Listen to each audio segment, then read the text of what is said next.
This short tutorial shows how to buy shares of Branicks Group AG and where to find brnk.de. Branicks Group AG is an industrial company listed on Xetra under the ticker brnk.de, and this is an educational overview, not financial advice. You will need a broker to trade. I will use eToro as an example to show the process.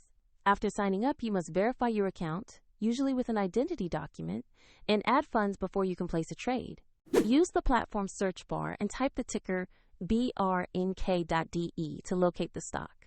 Make sure you select the Xetra-listed Branicks Group AG result to open the correct asset page.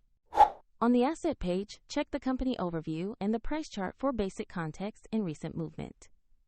Confirm the listing shows Xetra and the ticker brnk.de so you have the correct security. Click Investor Trade, enter the amount you want to buy, then carefully review the order details and confirm to place the trade.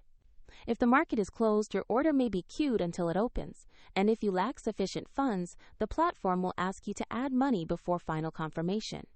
Your new position will appear in your portfolio once executed, and you can monitor it there. Check the video description for the eToro link if you want to follow the same example.